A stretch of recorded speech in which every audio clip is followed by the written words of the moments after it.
Padilla of California, a member of the Judiciary Committee. Senator, thank you for being here. I worked in the executive branch, and I was thinking about it today.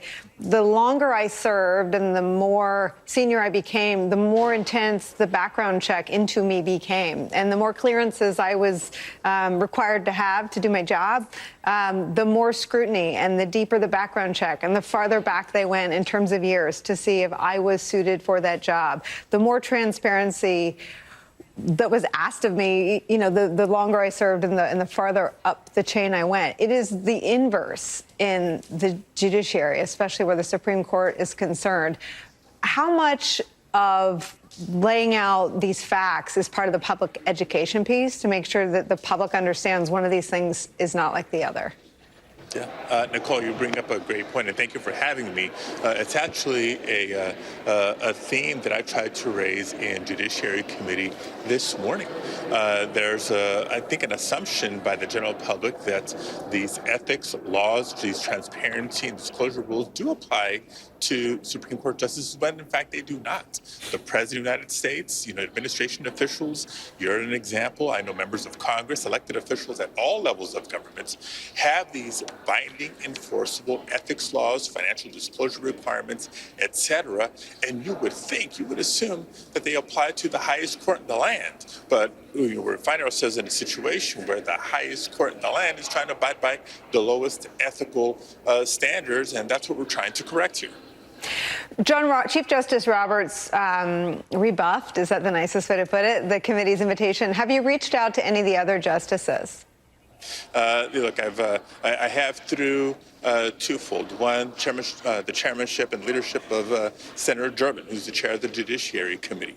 I think Senate Democrats on the Judiciary Committee stand behind his efforts. If it's not to get Justice Thomas to come to the committee, Chief Justice Roberts to answer these very important questions, and because of his refusal, then we have to take these other options. It's just the latest example of a Supreme Court that refuses to regulate itself, to police itself, and put in place these minimum common sense ethics requirements that the general public deserves. And let's be clear here. You put up a couple of statistics about the public perception or confidence or lack thereof in the Supreme Court, whether it's official ethics violations or just the perception of bad activity.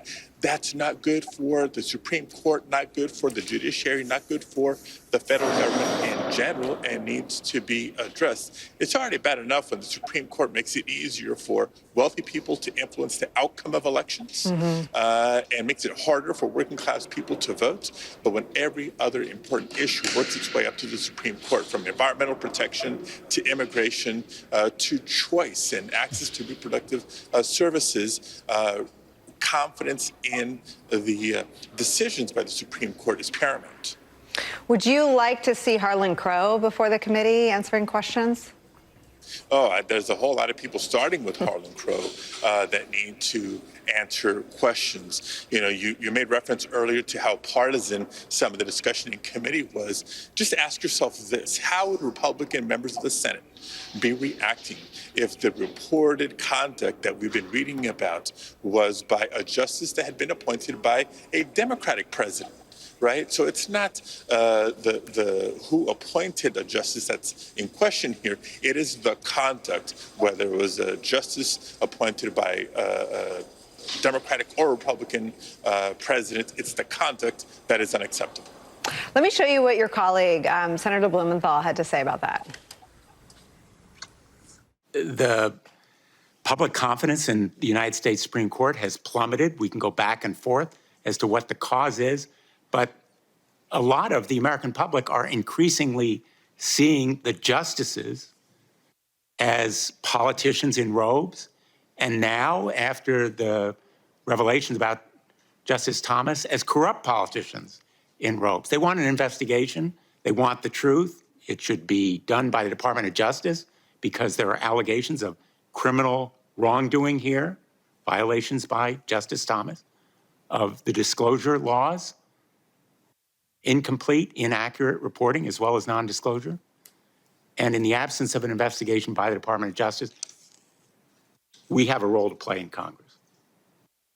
But the judges have a role to play too in protecting themselves. And what Chief Justice Roberts has done in refusing to come before this committee is judicial malpractice. It seems like he's putting this in a couple of different buckets. One is what we've been talking about, the lack of an ethics code that is on par with what you have to do as a senator, on par with what people serving the executive branch, anyone in the cabinet, on down to staffers like I was. But the second is these disclosure violations, which the senator alleges may be violations of law.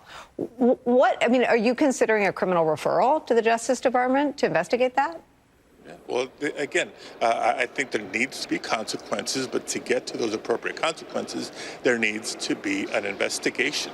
And so the reporting that's been done through the press it shows that there's more than smoke there. Mm-hmm. But whether it's the Supreme Court themselves, and they're obviously refusing to hold themselves to account, or the Department of Justice, as Senator Blumenthal referenced, if not, then Congress has a role to play. Absolutely. Senator Padilla, we'll stay on this story. We watched the hearing very closely, and we appreciate you for joining us to talk about it. Thank you very much. Thank you so much, Nicole. Melissa, I want to come back with you.